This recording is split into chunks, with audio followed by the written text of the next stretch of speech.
Winding down Lake Road on Lasqueti Island is a quiet valley surrounded by a native forest. Thanks to the generosity and foresight of one of Lasqueti's well-known characters, Johnny Osland, this unique quarter section of land is now a nature reserve. Homesteaded in the early 1900s, the valley bottom was cleared and canals were dug to drain a large natural wetland to create farm fields. This included a small house and barn, fields, and fencing. The rest of the property meanders up the forested slopes to Cook Mountain. The forest includes a number of large old-growth trees: Douglas fir, red alder, arbutus, grand fir, and the wonderful western red cedar. These are all characteristic of the critically endangered coastal Douglas fir ecosystem.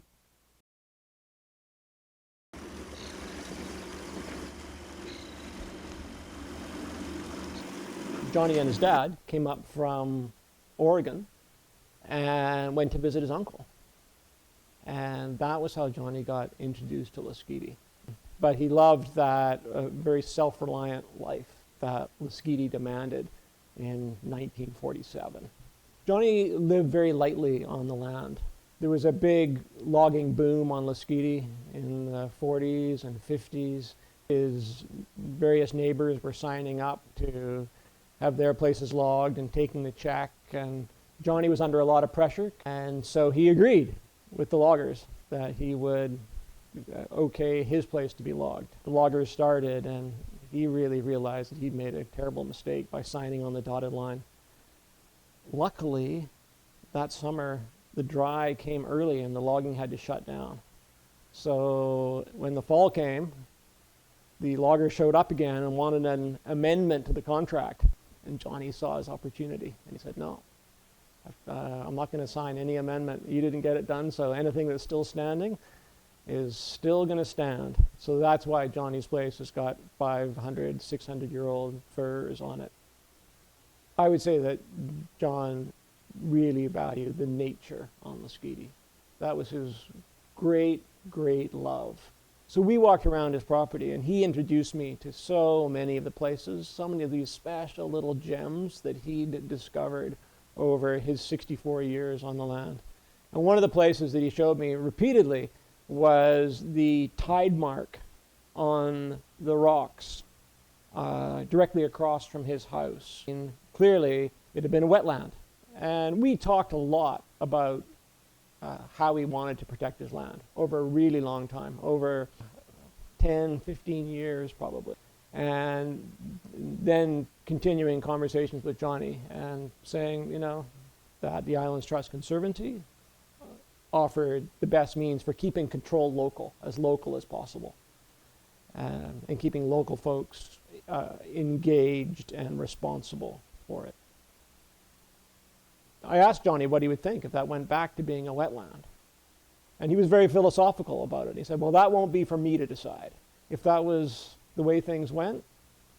So actually before it went to the Islands Trust Conservancy, we decided here's the opportunity to plug the ditch that Johnny had worked for 60 years mostly unsuccessfully in keeping open. So he was always battling a wet field and rushes in his field. So maybe it should go back to what it was 80 or 100 years previously.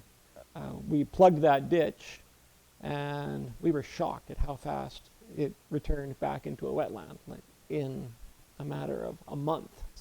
You know, Johnny was a great fan of Thoreau, like I said. He loved Walden Pond, and he would read it and reread it and pull out passages, and there was a very well-thumbed copy on his table at the time that he died. Johnny really got his own Walden Pond at the end. The transition from what locals called a sheep swamp in the early 1900s, next to a field, and now to a lake, is a story of change. Because Johnny's will stated that the land was to become a conservation area, his executor, neighbors, and other volunteers carefully removed the old homestead building and filled in the ditches to begin to restore the natural drainage patterns. Once the property was legally transferred to the Islands Trust Conservancy in 2011, a conservation covenant was registered on title, held by the Lasqueti Island Nature Conservancy and the neighboring Nanaimoan Area Land Trust. The covenant enables these two conservancies to monitor the Osland Nature Reserve and work together on management and restoration projects. The Nature Reserve contains diverse vegetation, including the large trees Johnny loved. Although much of the understory is gone, after a century of foraging by deer and feral sheep, there are fawn lilies that still thrive on the western side of the valley, and other shrubs hidden from these hungry herbivores. And rocky outcrops are alive with abundant moss and lichen communities. In 2013, native trees and plants were installed with stucco wire cages set around them at the shoreline. A few years later, Link volunteers built 2 larger fenced areas to surround the plants that had been individually caged. Outside the exclosures, though, continued grazing pressure from sheep and deer was severe. But the water level was rising, and the trees in which merganser nest boxes had been placed required a ladder to reach them. While they were at the reserve, these Link volunteers counted newly arrived ducks, including mallards, buffleheads, and scops. By October of 2021, with funding and leadership from the Islands Trust Conservancy and its biologists, local school kids and Link volunteers installed hundreds of various plants along the edges of the wetland. Young Katimavik workers raised 3 larger fences to protect both the older and the newer plants. By this time, however, humans weren't the only ones working hard to transform Johnny Osland's old wetland.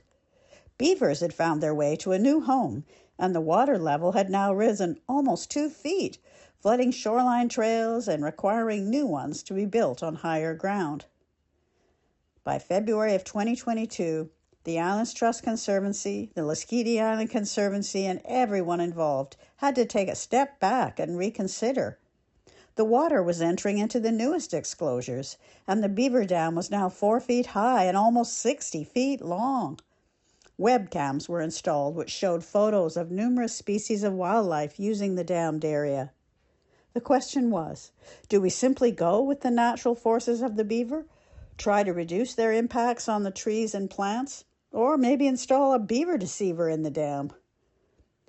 The decision to accept the natural order and adapt brought its own restoration activities. Link volunteers removed the first 2 fenced areas, monitored the water level and beaver activity, and communicated with adjacent landowners and the community. It was quite stable for 4 or 5 years, the water level, and all this lush vegetation grew in, and it was full of red-winged blackbirds and swallows, and it was beautiful wetland. And then we noticed that the water level was starting to rise. And then looking at the dam, which is at the end of the wetland, you could see that the dam level had been raised, and obviously it was the work of beaver. And the beaver kept building. They're energetic little guys, and the water level kept rising. And of course, it rises and falls with the rainfall, but the overall trajectory was more water. And then the vegetation started disappearing. Right now, it is a clear body of water. Of course, they don't just eat vegetation in the winter, they eat the wood. So there's not many alders. They like deciduous wood, alder, willow, that kind of thing. The beaver won't stay long because there's only like a few handfuls of alder, almost no willow. They'll just run out of food and move on. But it turns out that coastal beaver they've adapted to eating cedar, and this wetland is rimmed with cedar, hundreds of them. So they're happily munching their way through the cedars. Some they'll fall if they're small enough diameter. They'll fall them and carry them away. And if they're larger, they're just stripping the bark off the bottoms of them, off the root flare. The lodge they built is on the far side of the pond, so we can just see it through binos. But then this cluster of branches appeared on the south side, where the trail goes by, maybe 2 years ago. And we were wondering, is this a cache or what it was? But it seems now they've all covered it in mud and they're renovating and it gets larger. And so it looks like that's another little guest cabin or teenager house or whatever. So it looks like they're expanding and settling in. A specialist visited the site in 2023 and reported that it was now a western toad's breeding site, Lasqueti being the only Gulf island where this species of toad is found, along with the invasive bullfrogs that were nearby. In November of 2025, Link volunteers began the task of building a loop trail up to the top of the ridge and back down to the now beautiful lake, full of wintering ducks, spring swallows, and numerous other wildlife that share this beautiful and biodiverse nature reserve. The ever-changing Osland Nature Reserve is open for public access, nature education, and enjoyment, thanks to the lasting legacy of Johnny Osland.